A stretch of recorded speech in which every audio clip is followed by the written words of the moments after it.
नई सुबह की शुरुआत के साथ एक बार फिर हम हाजिर हैं एक नए तेवर और नए कलेवर के साथ नया सवेरा के इस विशेष अंक को लेकर। मैं हूं शहला निगार और मेरे साथ हैं मेरे सहयोगी गौरव श्रीवास्तव। शुक्रिया शहला। गुड मॉर्निंग सभी को। और आपको बता दें कि अगले 1 घंटे में हम आपको देश और दुनिया की ताज़ा तरीन खबरें दिखाएंगे ही, और साथ ही होगी फिल्म, साहित्य, संगीत और जीवन के संघर्षों से जुड़ी कुछ कहानियां भी। तो चलिए शुरुआत करते हैं नया सवेरा के इस खास अंक की, लेकिन सबसे पहले नजर इस वक्त की हेडलाइंस पर।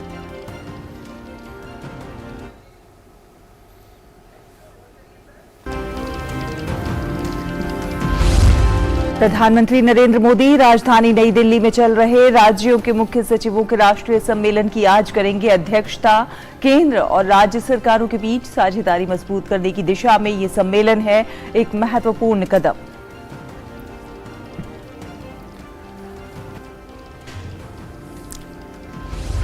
आतंक के खिलाफ सरकार की बड़ी कार्रवाई। केंद्र ने लश्कर-ए-तैयबा के प्रॉक्सी आउटफिट और आतंकी संगठन द रेजिस्टेंस फ्रंट और इससे जुड़े सभी संगठनों को यूएपीए कानून के अंतर्गत आतंकी संगठन घोषित किया।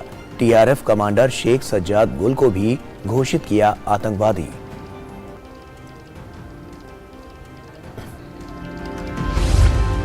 अंडमान और निकोबार द्वीप समूह की यात्रा पर गए रक्षा मंत्री राजनाथ सिंह आज अंडमान और निकोबार कमान की परिचालन तैयारियों की करेंगे समीक्षा। राजनाथ सिंह कमान और इसकी बाहरी इकाइयों के परिचालन क्षेत्रों में बुनियादी ढांचे के विकास का भी लेंगे जायजा। केंद्रीय युवा कार्यक्रम और खेल मंत्री अनुराग सिंह ठाकुर आज नई दिल्ली में आयोजित एक कार्यक्रम में Y20 शिखर सम्मेलन की थीम, लोगो और वेबसाइट लॉन्च करेंगे। भारत पहली बार Y20 शिखर सम्मेलन की कर रहा है मेजबानी।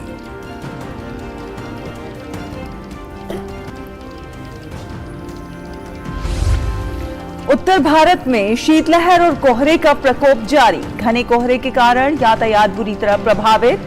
मौसम विभाग ने राजस्थान के कई जिलों के लिए रेड अलर्ट किया जारी।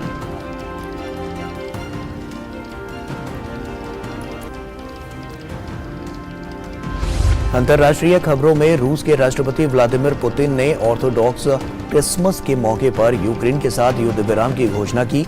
शनिवार मध्य रात्रि तक रूस नहीं करेगा कोई कार्रवाई। रूस के पैट्रियर्क किरिल ने ऑर्थोडॉक्स क्रिसमस के मौके पर युद्ध विराम का किया था आह्वान। और श्रीलंका के खिलाफ पुणे में खेले गए दूसरे T20 मुकाबले में भारत की 16 रन से हार। जीत के साथ श्रीलंका ने T20 श्रृंखला में 1-1 से की बराबरी।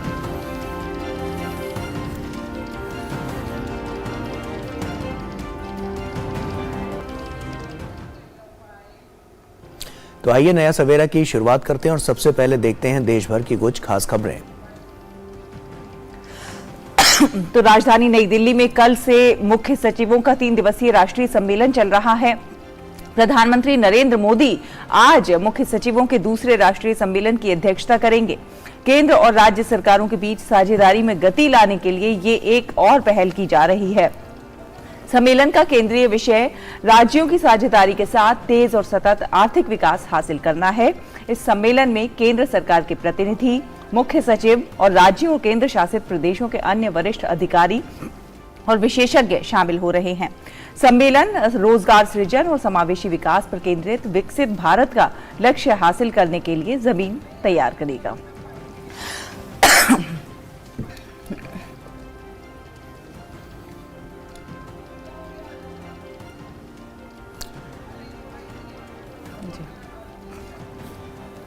तो मुख्य सचिवों का दूसरा राष्ट्रीय सम्मेलन है और ऐसे में तमाम तैयारियां इसको लेकर यहां पर की गई हैं।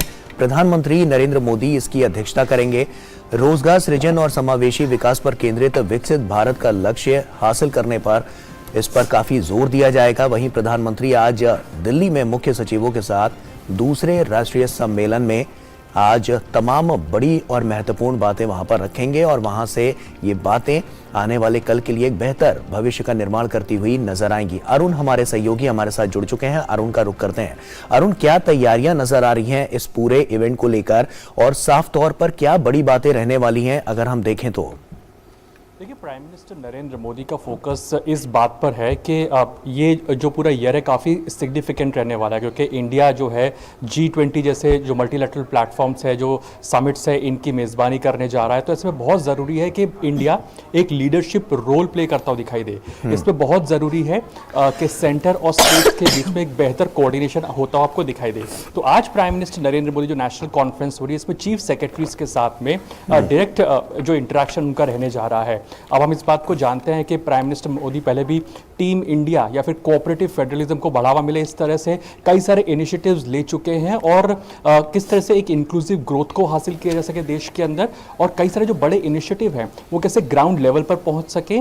तीसरा, कैसे बेहतरी के साथ अवेयरनेस क्रिएट की जा सके, क्योंकि चीफ सेक्रेटरीज जो होता है, आप कह सकते हैं टॉप गवर्नमेंट ऑफिशियल होते हैं, और इनका बहुत इंपॉर्टेंट रोल होता है पॉलिसी मेकिंग और पॉलिसी एग्जीक्यूशन के अंदर, स्टेट लेवल के अंदर, डिस्ट्रिक्ट लेवल के अंदर। तो यही वजह है कि प्राइम मिनिस्टर मोदी आज इन जो चीफ सेक्रेटरीज के साथ में सीधे इंटरेक्ट करने जा रहे हैं। 6 ब्रॉड थीम्स आपको दिखाई देंगी जिस पर इंटरेक्शन होगा। ये थीम्स को अगर आप समझने की कोशिश करें तो सबसे प्रोमिनेंट जो थीम है वो एमएसएमईज को लेकर के। हम इस बात को जानते हैं कि देश में लगभग 10 से 12 करोड़ एमएसएमईज हैं। उत्तर प्रदेश जैसे राज्य के अंदर 1 से 1.5 करोड़ के आसपास एमएसएमईज हैं। तो एमएसएमईज को बढ़ावा देना, इस पर क्या कुछ किया जा सकता है स्टेट लेवल पर, डिस्ट्रिक्ट लेवल पर, क्योंकि हम जानते हैं कई सारी स्टेट्स ने एमएसएमई के मोर्चे पर बहुत बेहतर काम किया है। तो एक ब्रॉड थीम होने जा रही है। दूसरी प्रोमिनेंट थीम है इन्वेस्टमेंट और इंफ्रास्ट्रक्चर को लेकर के। तीसरी जो ब्रॉड थीम होने जा रही है वो कि जो टैक्स कंप्लायंसेस हैं या फिर प्राइमरी जो कंप्लायंसेस उनको कैसे और बेहतर बनाया जा सके, जैसे कि ईज ऑफ डूइंग बिजनेस को स्टेट लेवल पर, डिस्ट्रिक्ट लेवल पर कैसे और बेहतर किया जा सके। चौथा प्रोमिनेंट जो थीम कह सकते हैं इसको विमेन एम्पावरमेंट को लेकर के है कि कैसे महिला सशक्तिकरण हो। हम जानते हैं कि प्राइम मिनिस्टर मोदी की लीडरशिप में हमने बेटी बचाओ बेटी पढ़ाओ जैसे इनिशिएटिव देखे हैं, और जो गुजरात के सीएम हुआ करते थे उस समय से देखा कि जो महिलाओं के प्रति या फिर विमेन एम्पावरमेंट को लेकर के उन्होंने बहुत इंपॉर्टेंट रोल प्ले किया हुआ है। तो इस तरह से हम देखेंगे कि हेल्थ और न्यूट्रिशन और साथ ही स्किल डेवलपमेंट, इस तरह की 6 ब्रॉड थीम्स के ऊपर आप देखेंगे कि मंथन होता हुआ दिखाई देगा, जिसमें प्राइम मिनिस्टर मोदी सीधे चीफ सेक्रेटरी से इंटरेक्ट करेंगे। बिल्कुल अरुण, और फोकस आत्मनिर्भर भारत, वोकल फॉर लोकल पर भी रहेगा। और एक कोशिश ये भी है कि अगर सतत विकास, आर्थिक विकास हासिल करना है तो हमें राज्यों के साथ ज्यादा बेहतर समन्वय बनाना होगा, और इसी दिशा में ये एक कदम भी है, एक प्रयास है कि राज्यों के साथ जो हमारा गति है वो उसे और भी ज्यादा रफ्तार मिले। बिल्कुल शैला, तो ये जो हमने 6 जो ब्रॉड थीम्स की बात की नेशनल लेवल पर है कि कैसे इनको इंक्लूसिविटी के साथ में डिस्ट्रिक्ट लेवल पर, ब्लॉक लेवल तक लेकर के जाया जा सके। अब जिस थीम्स की आपने बात की, वोकल फॉर लोकल, इनके स्पेशल सेशंस का आयोजन किया जा रहा है। मकसद साफ है कि भारत ने जो इंटरनेशनल कमिटमेंट्स किए हुए हैं, भारत इस तरह से इंटरनेशनल प्लेटफॉर्म पर एक तरह से लीड कर रहा है, लीडरशिप रोल निभा रहा है, और लीडिंग बाय एग्जाम्पल्स यानी कि एग्जाम्पल सेट कर रहा है। उस लिहाज से ये जो आज की नेशनल कॉन्फ्रेंस है वो भी बहुत इंपॉर्टेंट कही जा सकती है। इस बात को हम जानते हैं कि इंटरनेशनल ईयर ऑफ मिलेट्स के तौर पर इस साल को मनाया जाएगा। ग्लोबल यानी कि जो मोटा अनाज होता है उसके लिए अवेयरनेस क्रिएट करना, उसका प्रोडक्शन कैसे ज्यादा बढ़ सके, कि कैसे जो अंडर डेवलप कंट्रीज है वहां तक ये मोटा अनाज पहुंच सके, और कैसे भारत जैसे एक लीडरशिप रोल निभा रहा है कि फूड सिक्योरिटी के मोर्चे पर अगले 1 साल तक भारत ने जो मियाद बढ़ा दी है कि 80 करोड़ लोगों को मुफ्त में राशन दिया जाएगा। तो ये कुछ इंटरनेशनल एग्जाम्पल्स भारत ने सेट किए हैं, जहां दुनिया भर में लोग फूड सिक्योरिटी पे बात कर रहे हैं, भारत फूड सिक्योरिटी को एक तरह से आसानी से इंप्लीमेंट करके दिखा रहा है। तो इंटरनेशनल ईयर ऑफ मिलेट्स का जब एक तरह से जो मनाया जाएगा अगला 1 साल, तो कैसे स्टेट और सेंटर का बेहतर कोऑर्डिनेशन हो सके, कैसे डिस्ट्रिक्ट लेवल पर भी इसकी अवेयरनेस क्रिएट हो सके जब तक मिलेट्स की या फिर मोटे अनाज की बात आती है। दूसरा, वोकल फॉर लोकल, क्योंकि भारत इस डेकेड के अंदर प्राइमरीली अपने आप को पेश कर रहा है कि वो आत्मनिर्भर भारत है और वो एक ग्लोबल सप्लाई चेन का हिस्सा बनने जा रहा है। तो ऐसे में जब दुनिया भर के सप्लाई चेन डिस्टर्ब हो चुके हैं, ऐसे में भारत ये पेशकश कर रहा है कि कैसे वो ग्लोबल सप्लाई चेन का हिस्सा बनने जा रहा है, चाहे स्टार्टअप्स हो, चाहे एमएसएमईज हो, चाहे मैन्युफैक्चरिंग इनिशिएटिव्स हो। बड़े बड़े कॉर्पोरेट और कॉन्ग्लोमरेट जाइंट्स जो है भारत में इन्वेस्टमेंट करना चाह रहे हैं। हाल ही में सेमीकंडक्टर के मोर्चे पर फॉक्सकॉन जैसी बड़ी जो कॉन्ग्लोमरेट है वो भारत के अंदर इन्वेस्टमेंट करने के लिए प्रतिबद्ध होकर के आगे आ रही है। कई सारे स्टेट्स हैं अपने अपने लेवल पर इन्वेस्टर समिट का आयोजन कर रहे हैं। तो ये जो एक कैसे कलेक्टिव एफर्ट्स को अंजाम काम दिया जा सके जिससे कि हम लोग अपने नेशनल और इंटरनेशनल गोल्स को हासिल कर सके, इस बात पर फोकस रहेगा। और चीफ सेक्रेटरीज का इसमें बहुत इंपॉर्टेंट रोल रहता है। इसी वजह से प्राइम मिनिस्टर नरेंद्र मोदी सीधे चीफ सेक्रेटरी से बात करेंगे जिससे कि टीम इंडिया की स्पिरिट को और कोऑपरेटिव फेडरलिज्म के साथ में हम लोग आगे लेकर के जा सके, जिससे कि हम जो बड़े लक्ष्य हैं उनको हासिल कर सके। ठीक है अरुण, तमाम जानकारी के लिए बहुत बहुत शुक्रिया आपका। तो काफी महत्वपूर्ण आज का दिन होने वाला है और ऐसे में इसको लेकर तमाम तैयारियां भी साफ तौर पर नजर आ रही है। आगे बढ़ते हैं और आपको बता दें कि केंद्र सरकार ने लश्कर-ए-तैयबा के प्रॉक्सी आउटफिट और आतंकी संगठन द रेजिस्टेंस फ्रंट और इससे जुड़े सभी संगठनों को गैर कानूनी गतिविधि अधिनियम 1967 के अंतर्गत आतंकी संगठन घोषित कर दिया है। केंद्रीय गृह मंत्रालय ने कल एक अधिसूचना जारी कर ये जानकारी दी। अधिसूचना में द रेजिस्टेंस फ्रंट के कमांडर शेख सज्जाद गुल को भी आतंकी घोषित किया गया है। आतंकी संगठन लश्कर-ए-तैयबा को मुंबई में हुए 2008 के आतंकी हमलों के लिए जिम्मेदार पाया गया था। इसकी स्थापना करने वाले हाफिज सईद को संयुक्त राष्ट्र ने आतंकी घोषित कर रखा है।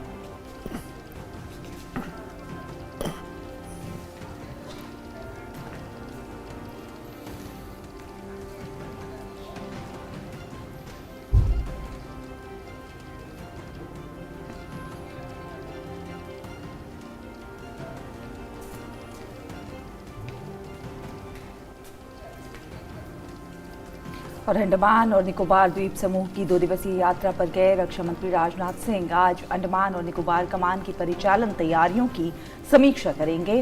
राजनाथ सिंह कमान और इसकी बाहरी इकाइयों के परिचालन क्षेत्रों में बुनियादी ढांचे के विकास का जायजा लेंगे। रक्षा मंत्री कैम्पबेल बे, कार्नेक तथा डिगलीपुर में कमान इकाइयों का दौरा करेंगे।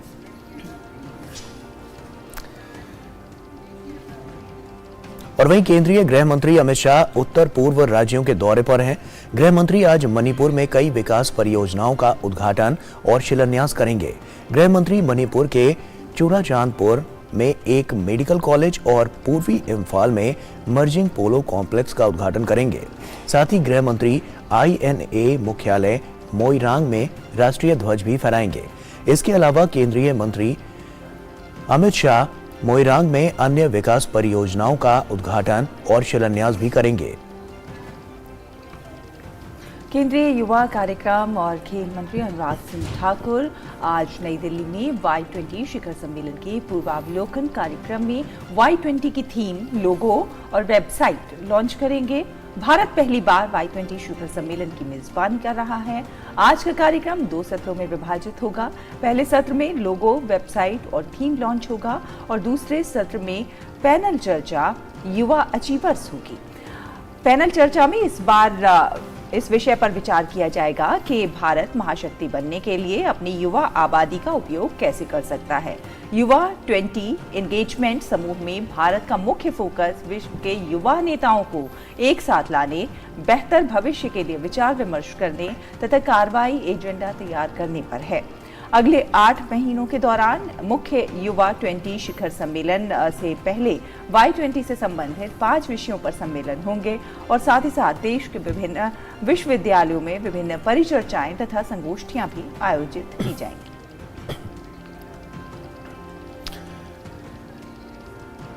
और 17वां प्रवासी भारतीय दिवस आगामी 8 जनवरी से 10 जनवरी तक मध्य प्रदेश के इंदौर में आयोजित होगा। प्रवासी भारतीय दिवस सम्मेलन का औपचारिक उद्घाटन 9 जनवरी को प्रधानमंत्री नरेंद्र मोदी करेंगे। गयाना के राष्ट्रपति मोहम्मद इरफान अली सम्मेलन के मुख्य अतिथि और सूरीनाम के राष्ट्रपति चंद्रिका प्रसाद संतोखी विशेष अतिथि होंगे। भारत की स्वतंत्रता के 75 वर्ष पूरा होने के अवसर पर इस वर्ष प्रवासी भारतीय दिवस का विशेष महत्व है। अमृत काल में प्रवेश करने के बाद भारत का यह पहला प्रवासी भारतीय दिवस भी है। प्रवासी दिवस समारोह में भाग लेने के लिए लगभग 70 देशों के 3,500 प्रवासी भारतीयों ने पंजीकरण कराया है। मध्य प्रदेश इस वर्ष के भारतीय प्रवासी दिवस में भागीदार राज्य है। कोविड के कारण 4 वर्ष के उपरांत प्रवासी भारतीय दिवस का आयोजन किया जा रहा है।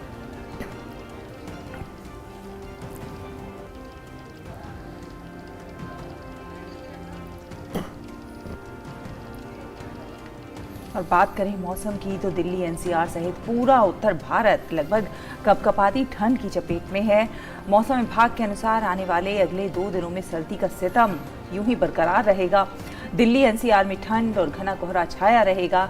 वहीं रविवार से तापमान में थोड़ी बढ़ोतरी होने का अनुमान है। बढ़ती ठंड से तापमान में लगातार गिरावट दर्ज की जा रही है। शीतलहर के कारण लोगों को बहुत परेशानी का सामना करना पड़ रहा है।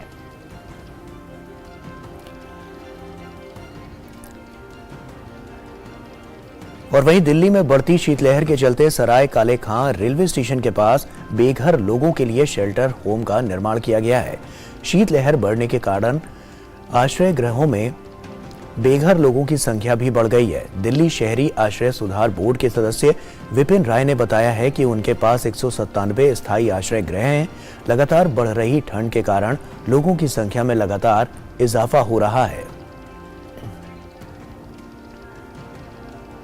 और राजस्थान में तेज शीतलहर की स्थिति के मद्देनजर ज्यादातर जिलों में सरकारी और प्राइवेट स्कूलों में सर्दी की छुट्टियां 2 दिन और बढ़ा दी गई हैं। सीकर, चूरू, फतेहपुर, माउंट आबू तथा जयपुर के जोबनेर में न्यूनतम तापमान माइनस में चला गया है। ज्यादातर शहरों में दिन का पारा भी लुढ़ककर 20 डिग्री सेल्सियस से नीचे आ गया है। कई जिलों में घने कोहरे के कारण रेल और सड़क यातायात पर भी असर पड़ा है। मौसम विभाग ने अलवर, झुंझुनू, सीकर, चूरू, नागौर और श्रीगंगानगर जिलों में तेज शीतलहर का रेड अलर्ट जारी किया है। इसके अलावा 7 जिलों के लिए ऑरेंज तथा 10 जिलों के लिए येलो अलर्ट जारी किया गया है। मध्य प्रदेश की बात करें तो मध्य प्रदेश में भी शीतलहर कहर ढा रही है। प्रदेश के कुछ इलाकों में हल्की बारिश ने ठंड को और बढ़ा दिया है। तापमान गिरने के साथ ही ठंड और ठिठुरन से लोग परेशान हो रहे हैं। तापमान में आई लगातार गिरावट और शीतलहर को देखते हुए भोपाल कलेक्टर ने जिले में सभी स्कूलों में आज से 10 जनवरी तक कक्षा नर्सरी से 8वीं तक के विद्यार्थियों के अवकाश के लिए अवकाश घोषित किया है।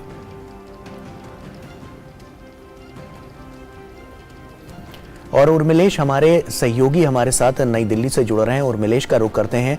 उर्मिलेश, लगातार हम देख रहे हैं कि जिस तरह से ठंड का जो प्रकोप है वो लगातार देखने को मिल रहा है। हालांकि जो फॉग है वो अब थोड़ा कम होता हुआ दिल्ली एनसीआर में नजर आ रहा है, लेकिन ठंड को लेकर मौसम विभाग क्या कह रहा है? आने वाले समय के लिए अभी और कितनी सावधानियां बरतनी चाहिए?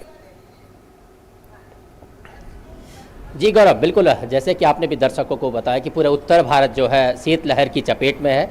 मौसम विभाग ने जो है तमाम जो राज्य है उत्तर भारत के उनमें अलर्ट जारी किया है, तब चाहे वो रेड अलर्ट हो, येलो अलर्ट हो या फिर ऑरेंज अलर्ट हो।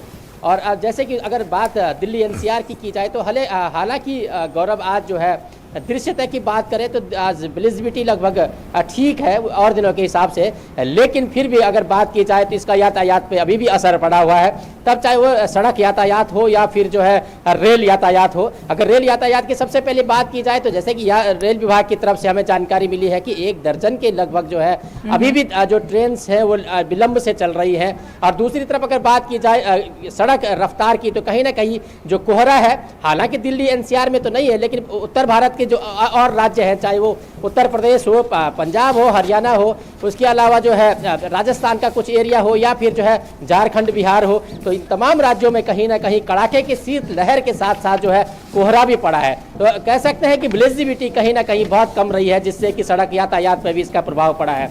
साथ ही अगर बात की जाए तो मौसम विभाग ने अगले 1 से 2 दिन और इस तरीके से जो है शीतलहर की बात की है। हालांकि ये भी कहा है कि आने वाले दिनों में जो है ये थोड़ा सा ठंड कम होगी, लेकिन ये जरूर है कि ठिठुरन अभी बरकरार है।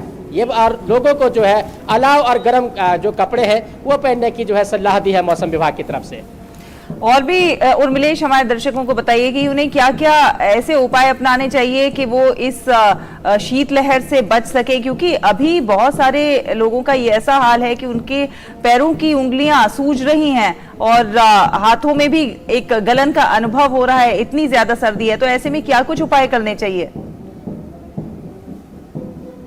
जी सर, अगर ठंड से बचने की करें तो निश्चित तौर से जिस तरीके से डॉक्टर लगातार सलाह दे रहे हैं कि इस शीतलहर में आप गर्म कपड़े पहने, साथ ही अगर जो सुबह की सैर कर रहे हैं वो फिलहाल जो है सुबह की सैर टाल दें और धूप आने के बाद ही सैर करें। दूसरी बात है वृद्ध और बच्चों का इसमें खास ध्यान रखने की ज़रूरत है, क्योंकि ये शीतलहर है, इसमें कहीं ना कहीं वृद्ध और बच्चों को ज़्यादा चपेट में ले सकती है, इसलिए जो है वो वृद्ध और बच्चों का ध्यान रखें। साथ ही इस शीतलहर से बचने के लिए जो है ये कह सकते हैं कि जो गर्म पेय पदार्थ है या खाद्य पदार्थ है उनका सेवन करें, जिससे कि आपके स्वास्थ्य में गर्मी बरकरार रही है। दूसरी तरफ सहला, क्योंकि जहाँ एक तरफ हम लोग जो है इंसानियत की बात कर रहे हैं, पूरे जीवन पे इसका प्रभाव पड़ा है इंसानियत जीवन पे, तो वहीं दूसरी तरफ कहीं ना कहीं किसानों की अगर बात की जाए तो किसानों के लिए भी ये जो है शीतलहर इनकी फसलों के लिए आजकल अब क्योंकि ठंड वैसे बहुत बढ़िया है रबी की फसल के लिए, लेकिन जब शीतलहर पड़ती है तो कहीं ना कहीं पाला पड़ता है, तो पाले से खेतों को बचाना, फसल को बचाना बहुत जरूरी है। तो ऐसे में कहीं ना कहीं किसान जो है अपनी रबी की फसल का ध्यान रखें। हालांकि अगर बात बर्फ की जाए पहाड़ी इलाकों में, तो कहीं ना कहीं जो पहाड़ी इलाके के जो किसान है उनकी जो फसल है उसको कहीं ना कहीं इसका फायदा मिलेगा, तब चाहे वो गोभी की फसल हो या फिर जो है और वेजिटेबल हो, तो कहीं ना कहीं उससे, क्योंकि बर्फ पड़ने से खेत में नमी आ जाती है, तो ऐसे में देखा गया है कि कहीं ना कहीं किसानों को जो है बर्फ पड़ने से फायदा होता है। हालांकि जब पहाड़ी क्षेत्रों में बर्फ पड़ती है तो उसकी ठिठुरन कहीं ना कहीं तमाम मैदानी इलाकों में आ जाती है। सहला बिल्कुल उर्मिलेश, और एक नजारा हम देख रहे हैं आपके पीछे, 26 जनवरी की तैयारियां भी चल रही हैं। इस ठंड में भी हमारे जवान जो है पूरी मुस्तैदी के साथ जहां सरहदों पे एक्टिव रहते हैं, वहीं जो है 26 जनवरी के उस शौर्य के नजारे के लिए भी तैयारियां कर रहे हैं। उर्मिलेश, आपसे चाहूंगा कि आप पीछे का नजारा एक बार दर्शकों को दिखाएं कि क्या कुछ चल रहा है वहां पर। जी गौरव, बिल्कुल इस समय हम लोग कर्तव्य पथ पे, और यहाँ पर जो है 26 जनवरी बहुत नजदीक है, गणतंत्र दिवस, लिहाजा उसकी तैयारी आप देख सकते हैं कि यहाँ पर जो है जोरों से चल रही है। बहुत कम दिन रह गए हैं अब 26 जनवरी के लिए, तो लिहाजा इस सर्द सुबह में जहाँ की मौसम जो है लोग जो है ठंड से अपने घरों में जो है रजाई के अंदर दुबकने के लिए मजबूर हैं, तो ऐसे में हमारे जवान जो हैं कहीं ना कहीं जो 26 जनवरी है उसकी तैयारी में जुटे हुए हैं। क्योंकि हमारे देश में जो गणतंत्र दिवस की जो परेड होती है बहुत भव्य होती है, बहुत दिव्य होती है, और आप जान सकते हैं कि इस भव्य परेड को बनाने के लिए कहीं ना कहीं हमारे जो जवान हैं वो कई हफ्ते पहले से जो है इसकी तैयारी करते हैं, जिस कारण कि हमें 26 जनवरी की जो परेड होती है बहुत बेहतरीन परेड हमें देखने को मिलती है। गौरव और सहला बिल्कुल उर्मिलेश, तमाम जानकारियों के लिए आपका बहुत बहुत शुक्रिया। लेकिन जो तस्वीरें आपने दिखाई वो काफ़ी उत्साह भरी हैं, क्योंकि कहीं ना कहीं ठंड का प्रकोप तो है ही है, लेकिन सुबह सुबह जवान हमारे जिस तरह से वहां पर जाकर और अभी से रिहर्सल करते हुए 26 जनवरी की तैयारियों को लेकर, वो साफ तौर पर इन तस्वीरों के जरिए बड़ा बल देते हैं उन लोगों को, क्योंकि जब वो सीमा पर हैं तभी हम सुरक्षित हैं। और इसके लिए भी लगातार हम जब देखते हैं, क्योंकि ठंड का प्रकोप तो है लेकिन जवानों के जो हौसले हैं वो भी कम नहीं है। बिल्कुल, और यहाँ पर एक छोटा सा ब्रेक ले लेते हैं, जल्द हाजिर होंगे नया सवेरा में कुछ और खबरों के साथ। फूल वाला, केटरिंग वाला, बैंड वाला, चलो भाई। बैंड बजेगी पापा, अगर गड़बड़ हुई तो गए पैसे। अरे नहीं नहीं, बैंक संभाल लेगा। कैसे? मैंने पॉजिटिव पे सिस्टम पे रजिस्टर किया है। बैंक को चेक्स और बेनिफिशियरीज की जानकारी दे दी है। बैंक चेक करेगा, जांच करेगा, डिटेल्स मैच नहीं तो क्लियरेंस नहीं। अच्छा, लाइए मुझे दीजिए। फोटो वाला, लाइट वाला, मंडप वाला। आरबीआई कहता है जानकार बनिए, सतर्क रहिए। बिल्कुल सही कह रहे हैं। ब्रेक के बाद स्वागत है आपका, आप देख रहे हैं नया सवेरा। और आइए अब खबरों में आगे बढ़ते हैं। भारत दुनिया को सिखाएगा महामारी से निपटने के गुर। जी हाँ, जिस तरह भारत ने कोविड महामारी को काबू में किया है उसे दुनिया भर में सराहना मिल रही है। अब भारत में हो रहे G20 हेल्थ वर्किंग ग्रुप की बैठक में इसे दुनिया के सामने रखेगा। यही नहीं, भारत बैठक में ग्लोबल साउथ की आवाज भी बनेगा। G20 हेल्थ वर्किंग ग्रुप की बैठक में भविष्य में होने वाली महामारी से निपटने की रणनीति पर भी चर्चा होगी। हेल्थ वर्किंग ग्रुप की पहली बैठक आगामी 18 से 20 जनवरी को तिरुवनंतपुरम में होगी। पेश है ये खास रिपोर्ट। बेहतर स्वास्थ्य सतत मानव विकास का आधार होता है। कोई भी देश विकसित तब होता है जब उसके नागरिक स्वस्थ रहे। कोविड काल में स्वास्थ्य की प्राथमिकता को पूरी दुनिया ने महसूस किया। यही वजह है कि G20 की बैठक में भी स्वास्थ्य एक अहम मुद्दा होगा।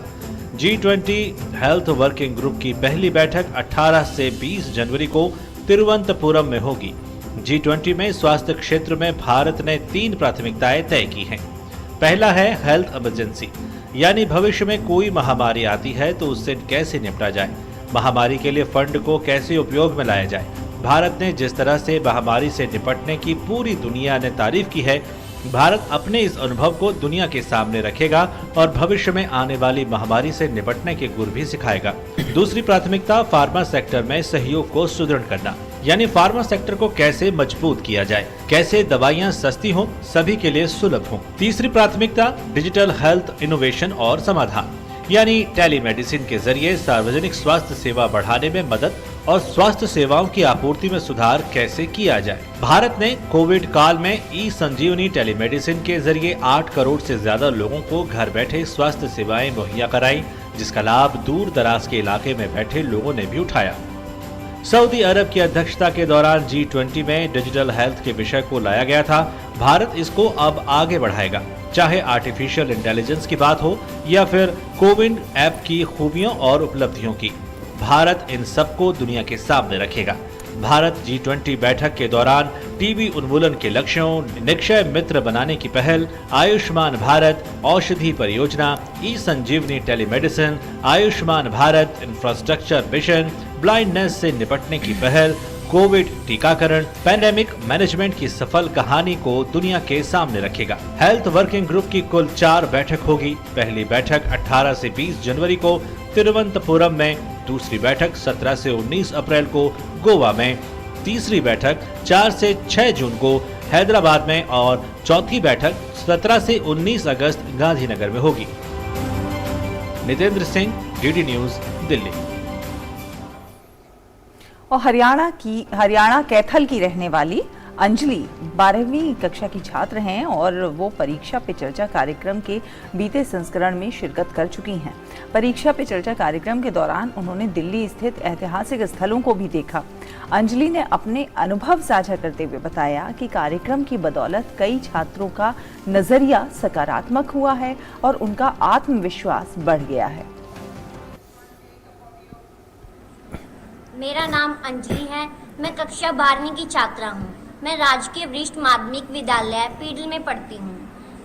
मुझे माननीय प्रधानमंत्री नरेंद्र मोदी जी की इस योजना परीक्षा पे चर्चा प्रोग्राम में भाग लेने का एक अवसर मिला था।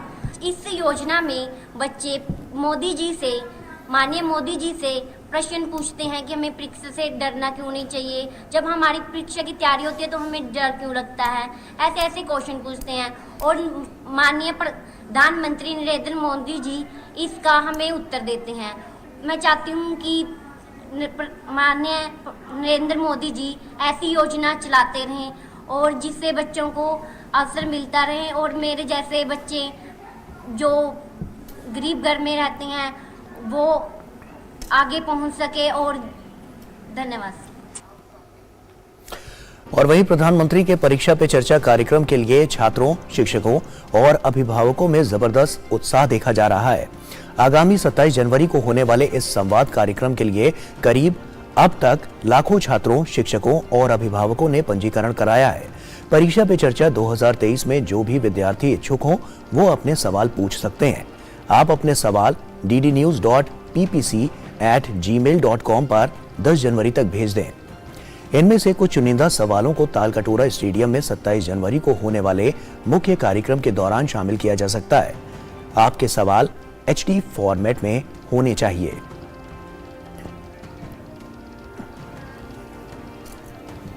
राष्ट्रीय शिक्षा नीति के प्रावधानों के मुताबिक दुनिया के शीर्ष उच्च शिक्षण संस्थानों को जल्दी ही भारत में कैंपस खोलने की अनुमति मिलेगी।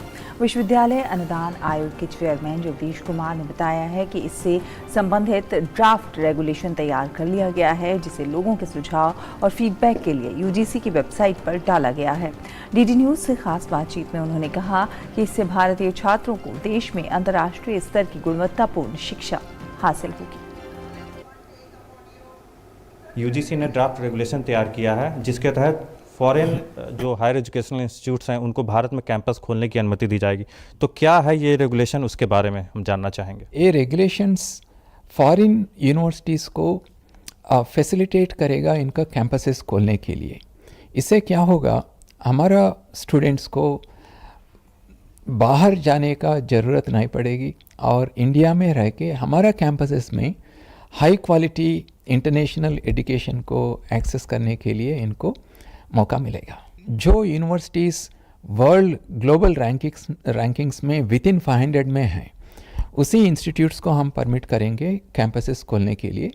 और सेकंड कैटेगरी ऑफ इंस्टीट्यूशंस जो वर्ल्ड रैंकिंग्स में पार्टिसिपेट नहीं करते हैं लेकिन बहुत रिप्यूटेड हैं, इनको भी हम कंसिडर करेंगे। अभी ऑलरेडी यूरोप से कुछ देशों ने हमारा देश में कैंपसेस एस्टैब्लिश करने के लिए बहुत कीनली इंटरेस्ट दिखा दिया।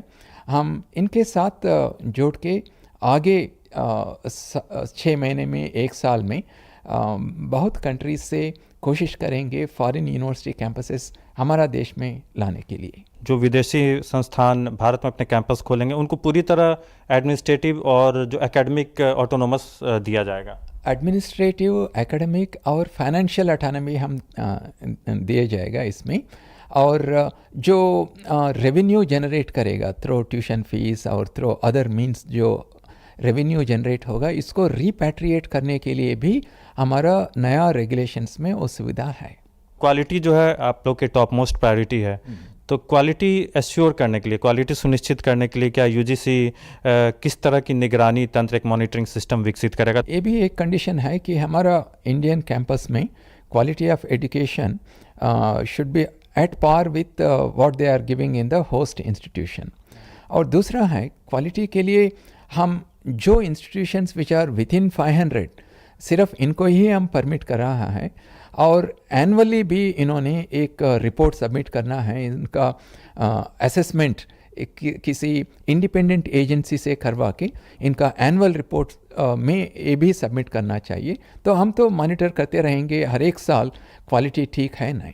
एनईपी में कहा गया है कि स्टूडेंट्स को अपने इंडिया में, अपने देश में ही क्वालिटी एजुकेशन मिले, उनको बाहर नहीं जाना पड़ेगा। तो ये उसी दिशा में एक कदम है कि इंडियन स्टूडेंट्स को क्वालिटी एजुकेशन इंडिया में ही प्रोवाइड कराई जाए। सभी लोगों के पास इतना फाइनेंशियल रिसोर्सेस नहीं हो सकता है कि बाहर देशों में जाके पढ़ने के लिए, इसीलिए हम फॉरेन यूनिवर्सिटीज़ को एनकरेज कर रहा है थ्रू दीज रेगुलेशंस के आप कैंपस इधर इस्टेब्लिश कीजिए।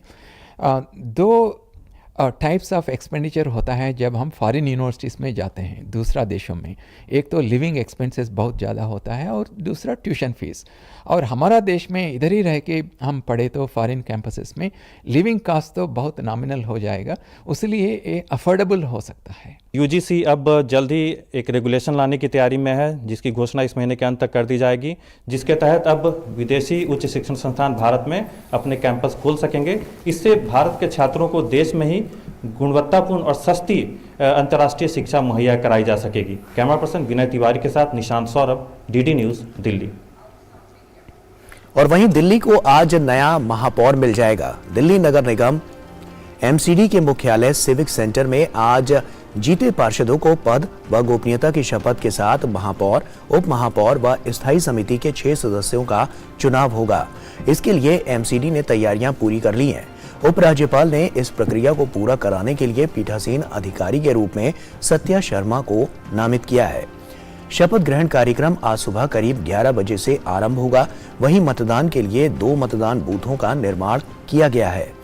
पिछले माह संपन्न हुए 250 सीटों वाले नगर निगम के चुनाव में आम आदमी पार्टी ने 134 सीटें जबकि भाजपा ने 104 सीटें जीती थीं। आम आदमी पार्टी ने शैली ओबरॉय को महापौर पद का प्रत्याशी बनाया है, जबकि उप महापौर के लिए आले मोहम्मद इकबाल को उतारा है। जबकि भाजपा ने महापौर पद के लिए रेखा गुप्ता और उप महापौर के लिए कमल बागड़ी को मैदान में उतारा है। और आकांक्षी जिला कार्यक्रम से स्वस्थ और सुखी परिवार की परिकल्पना भी साकार हो रही है। झारखंड के आकांक्षी जिला गुमला में संचालित विभिन्न कुपोषण उपचार केंद्रों में कुपोषण को मात देकर लगभग 15 दिनों में बच्चे स्वस्थ होकर अपने घरों को लौट रहे हैं, जो आकांक्षी जिला कार्यक्रम की सफलता का जीवंत उदाहरण है।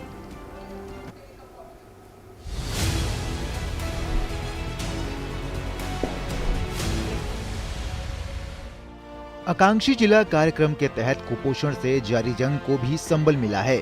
झारखंड के आकांक्षी जिला गुमला में सदर अस्पताल सहित 2 रेफरल अस्पताल और 2 सामुदायिक स्वास्थ्य केंद्र में कुपोषित बच्चों के उपचार के लिए केंद्र स्थापित किए गए हैं, जहां से स्वस्थ होकर बच्चे हंसते खेलते अपने घरों को लौटकर गुलजार कर रहे हैं। Civil surgeon doctor Raju Kashyap ने बताया कि कुपोषित बच्चों का उपचार कर उन्हें स्वस्थ करने के मामले में गुमला जिला झारखंड में अव्वल रहा है। गुमला जिला में 4 MTC चल रहा है एक सदर अस्पताल में चल रहा है, एक रेफरल अस्पताल में और 2 सामुदायिक स्वास्थ्य केंद्र में। कुपोषित बच्चे आए, सभी का इलाज हुआ और अगस्त से लेकर दिसंबर तक में हम लोग 400 से अधिक बच्चों का सफलतापूर्वक इलाज किया। जिले के उपायुक्त सुशांत गौरव के निर्देश पर सहिया और आंगनबाड़ी सेविकाओं सहित कुपोषण उपचार केंद्र में काम करने वाले स्वास्थ्य कर्मियों ने भी इसमें अपनी महती भूमिका निभाई है। सदर अस्पताल के उपाधीक्षक डॉक्टर अनुपम प्रसाद ने ताजा आंकड़ों का हवाला देते हुए बताया कि पिछले अगस्त माह से दिसंबर माह तक कुल 400 से अधिक कुपोषित बच्चों को उपचारित किया गया है। THR के दिन जो महिलाएं आती हैं अपने बच्चों के साथ और उनके साथ जो बच्चे होते हैं 6 मंथ to 5 years वाले, उनका AMU से टेप से माप किया जाता है, उनके बांह के बीच की माप ली जाती है। जो बच्चे उसमें लाल वाले ये में आते हैं, लाल वाले रीजन में आते हैं, उनको उन जगहों पे संबंधित क्षेत्र की सहायताएं सेविकाएं ले जाती हैं और लाने के बाद उनका हम लोग समुचित खान पान, उनका देखभाल, दवाई वगैरह सब हम लोग प्रोवाइड करते हैं। इधर कुपोषण उपचार केंद्र की न्यूट्रिशन काउंसलर अनामिका कुमारी ने कहा कि जब बच्चे कुपोषण उपचार केंद्र आते हैं तो सबसे पहले उनकी जांच की जाती है, फिर उन बच्चों की जरूरत के अनुसार उन्हें प्रतिदिन डाइट दिया जाता है। यहाँ पे सहिया द्वारा, आंगनबाड़ी सेविका द्वारा बच्चे जब चिन्हित करके लाए जाते हैं, उसके बाद हम लोग यहाँ पे एंथ्रोपोमेट्रिक मेजरमेंट करते हैं। उनका वजन, हाइट, लंबाई, ऊंचाई और बाहु माप लेके उनको एक कैटेगरी में बांटते हैं और अगर वो उस क्राइटेरिया में आ जाते हैं, सीवियर एक्यूट माल न्यूट्रिशन के क्राइटेरिया में, तो उन लोग को हम लोग एडमिट करते हैं। एडमिट करने के बाद उनको हम लोग सबसे पहले उपचार करने की क्रिया शुरू करते हैं। इन कुपोषण उपचार केंद्रों से कमजोर तबकों को विशेष तौर पर लाभ हुआ है। शारदा गांव की फेको देवी भी अपने बच्चे के उपचार और देखभाल से खासी खुश हैं। अच्छा भी हो रहा है बच्चा और देखने में सुंदर लगता है, या खाना खुराक सब मिलता है, हमको मिलता है या बच्चा लोग के भी मिलता है और पैसा भी मिलता है 130 रुपया।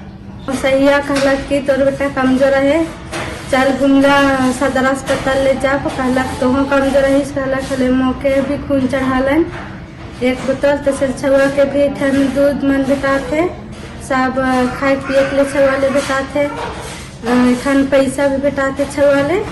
झारखंड के आकांक्षी जिला गुमला में कुपोषण पर अब चौतरफा प्रहार हो रहा है और नौनिहाल स्वस्थ होकर कुपोषण को टक्कर देने के काबिल बन रहे हैं, तो अभिभावकों की दिल की तमन्ना और आकांक्षा को पूर्ण कर रहा है। गुमला से बलदेव शर्मा के साथ दिवाकर कुमार की रिपोर्ट, DD न्यूज।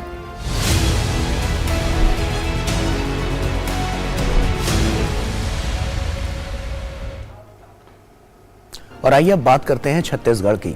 छत्तीसगढ़ सरकार ने एक अनूठी पहल शुरू की है। सरकार ने राज्य के सरकारी भवनों में गाय के गोबर से बने जैविक पेंट का उपयोग शुरू किया है।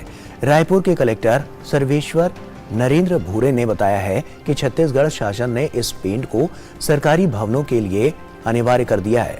उन्होंने बताया कि धीरे धीरे इस पेंट की मांग बढ़ रही है।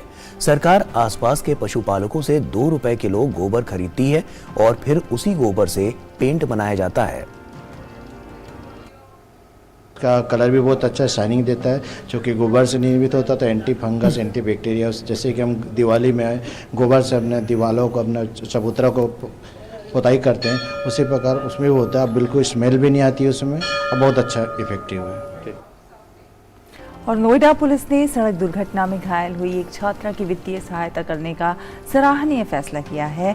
इसके लिए नोएडा पुलिस कमिश्नरेट के सभी पुलिसकर्मी अपना 1 दिन का वेतन छात्रा के इलाज के लिए दे रहे हैं। लगभग 10 लाख है और दरअसल 31 दिसंबर को स्वीटी नाम की छात्रा एक सड़क दुर्घटना की शिकार हो गई थी, जिसका फिलहाल अस्पताल में इलाज चल रहा है। नोएडा पुलिस कमिश्नरेट के सभी पुलिसकर्मियों द्वारा अपने 1 दिन का वेतन इनके धनराशि संयुगार्थ हेतु प्रदान की जा रही है, जो लगभग 10 लाख रुपए है। इनका इलाज इस समय कैलाश अस्पताल में चल रहा है और इलाज में ये धनराशि उपयोग में लाई जाने हेतु नोएडा पुलिस द्वारा इनको सहयोग में प्रदान की जाती है। और उधर पश्चिम बंगाल के दक्षिण 24 परगना जिले में आयोजित होने वाले गंगा सागर मेले में अभी से बड़ी संख्या में श्रद्धालु पहुंच रहे हैं।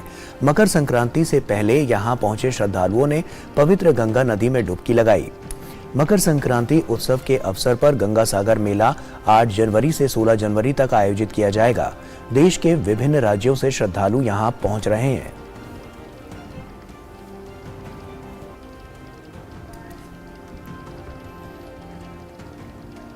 और यहाँ एक छोटे से ब्रेक के लिए रुकेंगे। ब्रेक के उस पार कुछ और खबरें आप देखते रहिए नया सवेरा।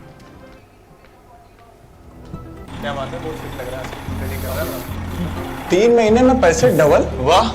फास्ट और हाई रिटर्न्स भी। क्या स्कीम है? कल तो नहीं थी यहाँ। और कल होगा भी नहीं। तूने कभी 5 ओवर में डबल सेंचुरी मारी है? ऐसे स्कीम के बहकावे में आके हम धोखा खा सकते हैं। और आरबीआई कहता है अपना पैसा सुरक्षित रखो और समझदारी से निवेश करो। अगर ज्यादा रिटर्न के पीछे भागोगे तो रिस्क भी उतना ही उठाओगे। और फास्ट रिटर्न से बच के, और फास्ट बॉलिंग से भी। आरबीआई कहता है जानकार बनिए, सतर्क रहिए। तो ब्रेक के बाद एक बार फिर से आप सभी का स्वागत है और आइए अब देखते हैं दुनिया भर की कुछ खास खबरें।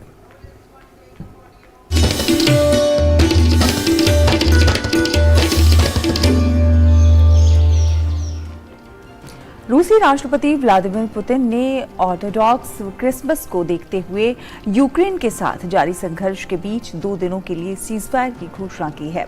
राष्ट्रपति पुतिन ने रूस के आध्यात्मिक नेता पैट्रियार्क किरिल कैम्पलिन के अनुरोध के बाद यूक्रेन के साथ 6 से 7 जनवरी तक संघर्ष विराम की घोषणा का आदेश जारी किया है। और वहीं संयुक्त राष्ट्र सुरक्षा परिषद के सदस्यों ने गुरुवार को यरूशलेम में अलेक्सा मस्जिद मामले में चिंता व्यक्त की। साथ ही इस पवित्र स्थल पर ऐतिहासिक यथास्थिति बनाए रखने पर भी जोर दिया। हालांकि फिलिस्तीनी संयुक्त राष्ट्र राजदूत रियाद मंसूर ने इस मामले में कार्रवाई करने के लिए सुरक्षा परिषद पर जोर दिया। वहीं संयुक्त राष्ट्र महासचिव एंटोनियो गुटरेस ने सभी को ऐसे कदमों को उठाने से परहेज करने का आह्वान किया है जो यरूशलेम में और उसके आसपास तनाव बढ़ा सकते हैं। दरअसल इजराइल के नए राष्ट्रीय सुरक्षा मंत्री इतामार बेन गवीर ने अलेक्सा मस्जिद परिसर का दौरा किया था। इस दौरे को लेकर कई मुस्लिम देशों ने आपत्ति दर्ज कराई है। ये पवित्र स्थल यहूदियों और मुस्लिमों दोनों के लिए धार्मिक दृष्टि से बहुत अहम है। इसे लेकर यहूदियों और मुस्लिमों के बीच लंबे समय से विवाद रहा है। इस पर काफी समय से चली आ रही यथास्थिति के तहत गैर मुस्लिम किसी खास समय पर यहां जा सकते हैं, लेकिन उन्हें वहां प्रार्थना करने की इजाजत नहीं है। इस बीच इजराइल के मंत्री की मस्जिद की यात्रा ने तनाव को और बढ़ा दिया है। और अब बात करेंगे कारोबार की।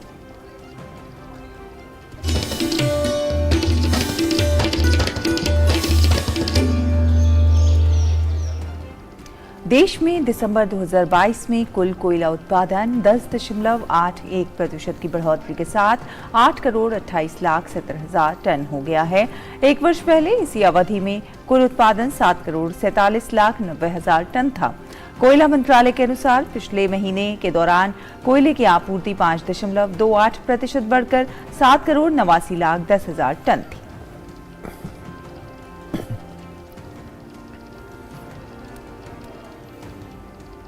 और आइए अब खबरें देखते हैं खेल जगत से।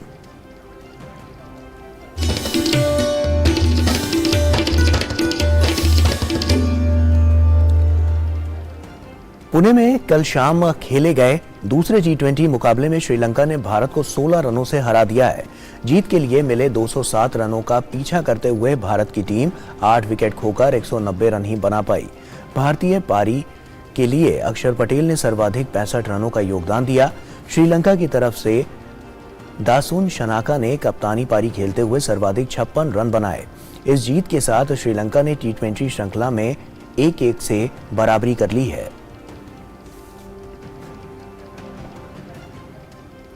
और भारत और पाकिस्तान की टीमें एशिया कप 2023 में एक बार फिर आमने सामने होंगी। दरअसल एशिया क्रिकेट काउंसिल ने 2023 के लिए कैलेंडर जारी किया है, जिसमें भारत और पाकिस्तान को एक ग्रुप में रखा है। इसका सीधा सा मतलब ये है कि दोनों ही टीमें आपस में मुकाबला खेलेंगी। भारत और पाकिस्तान के ग्रुप में तीसरी टीम क्वालिफायर के जरिए तय होगी। इस साल एशिया कप वनडे प्रारूप में खेला जाएगा। और यहाँ वक्त एक और छोटे से ब्रेक का हो गया है, जल्द लौटते हैं।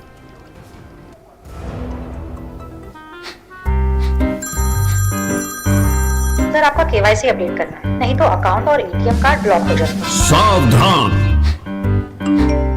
सावधान, 2.5 करोड़ का इनाम मुझे। देखिए, अनजाने कॉल्स, फर्जी ईमेल्स, लिंक्स और जाली ऐप से अपना पिन, ओटीपी, पासवर्ड कभी भी किसी के साथ शेयर न करें। आप रहेंगे सावधान तो नहीं होगा नुकसान। आरबीआई कहता है, जानकार बनिए, सतर्क रहिए।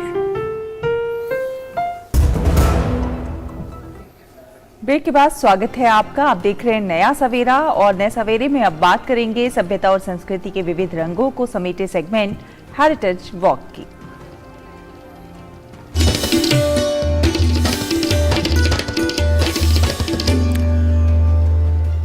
और हेरिटेज वॉक में आज हम आपको लेकर चलेंगे मध्य प्रदेश के ऐतिहासिक इमारतों में से एक मोती महल में। ये महल सिंधिया राजवंश की अनोखी स्थापत्य कला को आज भी दर्शाता है। इसके साथ ही ये महल अपने भीतर इतिहास की एक बड़ी कहानी समेटे हुए है। आइए चलते हैं इस खूबसूरत महल की सैर पर।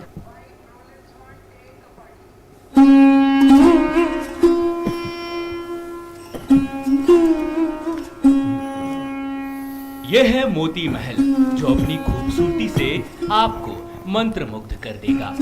भारत के मध्य प्रदेश राज्य के ग्वालियर शहर में स्थित है मोती महल। ये महल यहाँ की एक ऐतिहासिक इमारत है, जो अपने भीतर इतिहास की एक बड़ी कहानी समेटे हुए है। ये महल सिंधिया राजवंश की अनोखी स्थापत्य कला को आज भी दर्शाता है। मोती महल का निर्माण 19वीं शताब्दी में सिंधिया राजवंश ने करवाया था। कभी महाराजाओं की शान और शौकत की मिसाल रहा मोती महल आजादी के बाद मध्य प्रदेश का विधानसभा बना था।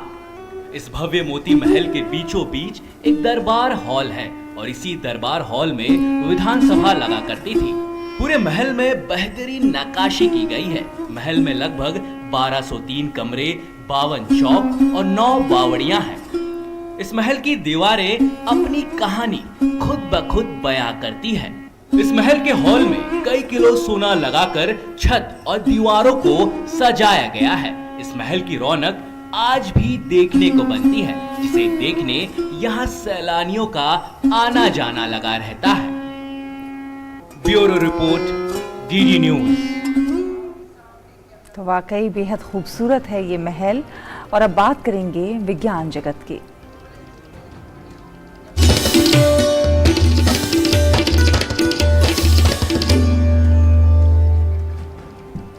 तो साइंस हब में आज हम जानेंगे कैसे बेबी स्मार्ट स्ट्रोलर के बारे में, जो कि एआई सिस्टम पर काम करता है। इस स्मार्ट स्ट्रोलर में लगे कई तरह के सेंसर स्ट्रोलर में बैठे बच्चे की हर हरकत और पूरी सेफ्टी का ध्यान रखते हैं। आइए जानते हैं दुनिया के पहले स्मार्ट स्ट्रोलर के बारे में। क्या आप अपने न्यूबॉर्न बेबी के साथ कहीं बाहर जाने का प्लान कर रहे हैं, पर साथ ही आपको ये डर भी है कि आप उसे रास्ते में या किसी भीड़ भाड़ के इलाके में अकेले कैसे संभालेंगे? तो आपको बता दें कि यूएस के एक कपल ने एक ऐसे स्मार्ट स्ट्रोलर को बनाया है जो एआई सिस्टम पर काम करता है, और इसके चारों तरफ सेंसर लगे हुए हैं, ताकि जब बच्चा स्ट्रोलर में हो तो स्ट्रोलर की हर हरकत की खबर और इसकी पूरी सेफ्टी रखी जा सके। इस स्मार्ट स्ट्रोलर में गौर करने वाली बात ये है कि ये पेरेंट्स की मूवमेंट के हिसाब से चलेगा और रुकेगा भी। साथ ही पेरेंट्स से काफी पास भी रहेगा, जिससे आप अपने बच्चे की जरूरतों का ध्यान रख सकेंगे। इसकी एक खास बात ये भी है कि आप इस स्मार्ट स्ट्रोलर को एक ऐप से कनेक्ट करके बच्चे को गहरी नींद में आसानी से सुला सकते हैं। यह एक बेबी स्मार्ट स्ट्रोलर है। यह दुनिया का पहला सबसे स्मार्ट स्ट्रोलर है। यह एआई तकनीक के साथ काम करता है। इसके चारों ओर सेंसर लगे हुए हैं, जो इसके मूवमेंट में बड़ी भूमिका निभाते हैं। आप इस स्मार्ट स्ट्रोलर को जब चाहे चला सकते हैं और जब चाहे रोक सकते हैं। देखा जाए तो ये आविष्कार एकदम हटके है। पर बच्चे के साथ जितनी भी सावधानी रखी जाए उतनी कम पड़ती है। वहीं ये देखना भी काफी दिलचस्प होगा कि ये स्मार्ट स्ट्रॉलर मार्केट में अपनी जगह किस तरीके से बना पाता है। Bureau report, TD news. और आइए अब खबरें देखते हैं सिने जगत से।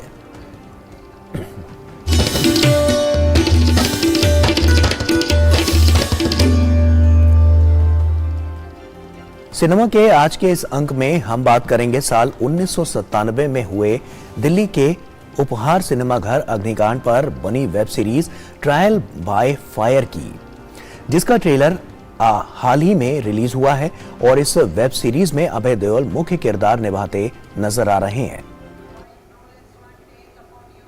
उपहार सिनेमा फायर में दोषियों की कमी नहीं है, लेकिन उनमें मेरे मुवक्किल बिल्कुल नहीं है। उस आग में मेरा पूरा परिवार 7 लोग थे, मेरी पोती भी।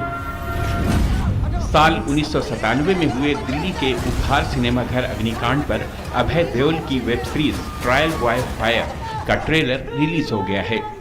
ट्रेलर की शुरुआत कई हंसते खेलते हुए चेहरों के साथ होती है, जहां से बच्चे और उनके परिवार एक मूवी देखने जाते हैं, पर सिनेमा घर में आग लग जाने की वजह से सभी की मौत हो जाती है। इस हादसे से जुड़े लोगों को इंसाफ के लिए लंबी लड़ाई लड़नी पड़ी थी। इस वेब सीरीज में आपको नीलम और शेखर कृष्णमूर्ति की कहानी देखने को मिलेगी, जिन्होंने 2 दशकों से भी ज्यादा समय तक इंसाफ के लिए आवाज उठाई थी। हम हमारी बच्चों की खुशी के लिए सब कुछ करते हैं, जब वो जिंदा होते हैं तब। हमारे बच्चे जिंदा नहीं है, इसलिए हमें यहाँ आना पड़ रहा है, इंसाफ के लिए लड़ना पड़ रहा है। ट्रायल बाय फायर के इस ट्रेलर में बखूबी दिखाया गया है कि किस तरह साल 1997 में साउथ दिल्ली का उपहार सिनेमा आग की लपटों में समा गया था। प्रशांत नायर और रणदीप झा की निर्देशित सच्ची घटना से प्रेरित इस वेब सीरीज में अभय देओल के साथ राजश्री देशपांडे, राजेश तैलांग, अनुपम खेर और शार्दुल भारद्वाज भी मुख्य किरदारों में अभिनय करते हुए नजर आएंगे। ये वेब सीरीज 13 जनवरी को OTT प्लेटफॉर्म नेटफ्लिक्स पर रिलीज होगी। Bureau report, DD news. और अब बात करेंगे सेहत की।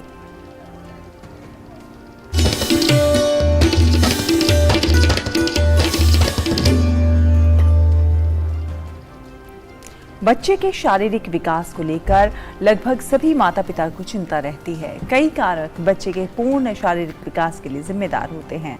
तो आइए जानते हैं कि बच्चे के विकास में कमी के क्या कुछ कारण हो सकते हैं।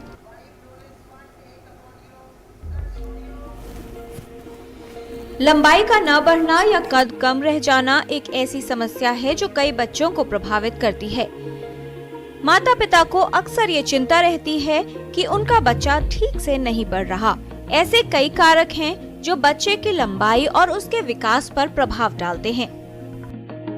अक्सर माँ बाप को ये दिक्कत रहती है कि बच्चे की हाइट नहीं बढ़ रही या ग्रोथ ठीक से नहीं हो रहा। तो ये समस्या काफ़ी आम है पब्लिक में। अगर आपको कभी भी लगे कि बच्चे की ग्रोथ ठीक से नहीं हो रही तो ज़रूर पीडियाट्रिशियन को दिखाएं। इसमें जो है कुछ चार्ट होते हैं हमारे इंडियन चार्ट्स, जिसके द्वारा हम पहचान कर सकते हैं कि वाकई में बच्चे की हाइट या वेट कम है।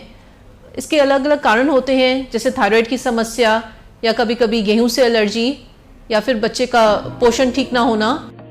यदि बच्चे का विकास ठीक से न हो रहा हो तो ये किसी कारणवश या फिर किसी बीमारी की वजह से हो सकता है। बच्चे का कद या लंबाई न बढ़ने की स्थिति में उसकी सही जांच होना और सही समय पर इलाज मिलना आवश्यक है। अगर आपको ऐसा कभी भी लगे तो पीडियाट्रिशियन को जरूर दिखाएं, अपने बच्चों के डॉक्टर को दिखाएं और अपने लेवल पे जांचें नहीं करवाएं। जो डॉक्टर जांच लिख के देंगे और जो ट्रीटमेंट करेंगे उसी का आप फॉलो करें।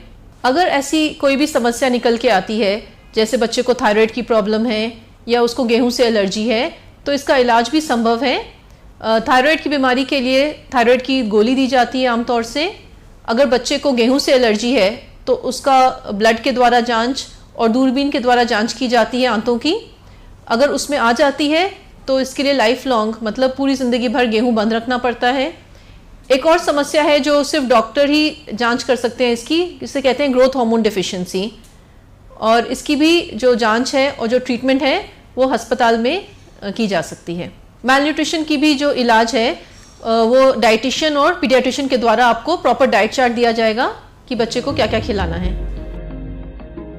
कई बच्चों में कम लंबाई का कारण पता नहीं चल पाता और उसकी जांच नहीं हो पाती। इसलिए यदि आपको लगता है कि आपके बच्चे का विकास ठीक रूप से नहीं हो रहा या फिर उसकी लंबाई आसपास के बच्चों की तुलना में कम है, तो एक विशेषज्ञ को दिखाएं और जानें कि सही विकास न होने का कारण क्या है। किरण भारद्वाज, डीडी न्यूज।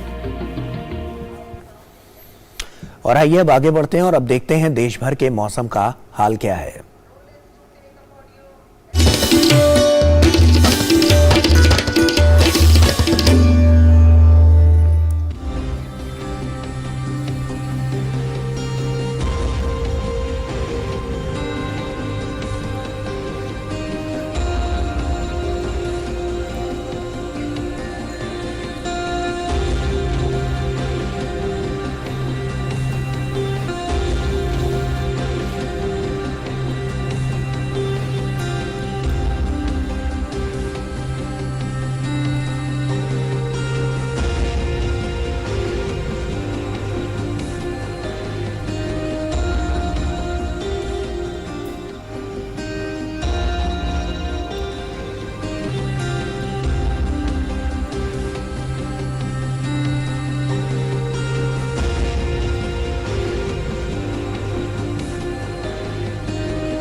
आपको बता दें कि संगीत के सरताज और सुरों के जादूगर कहे जाने वाले ए.आर. रहमान आज अपना 56वां जन्मदिन मना रहे हैं। गौरव, बिल्कुल, रहमान ने अपने करियर में एक से बढ़कर एक हिट गाने कंपोज किए और गाए हैं जो आज भी लोगों की जुबां पर हैं। नया सवेरा के इस अंक में आज इतना ही, और जाने से पहले आपको छोड़ चलते हैं ए.आर. रहमान के मदहोश कर देने वाले गीतों के साथ। आप इन गीतों को सुनिए और हमें और हमारी पूरी टीम को दीजिए इजाजत। नमस्कार। नमस्कार। तेरे बिना बेसुआदी बेसुआदी रतियां ओ सजना, तेरे बिना बेसुआदी बेसुआदी रतियां ओ सजना हो।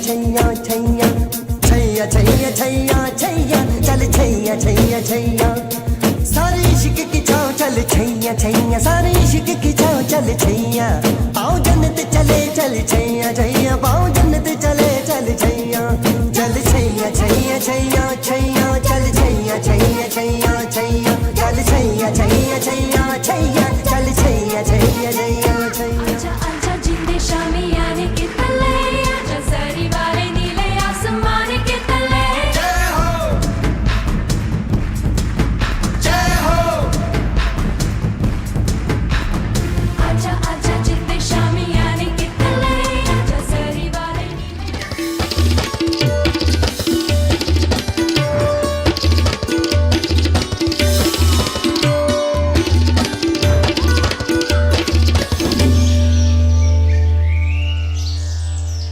नया सवेरा के प्रायोजक थे वन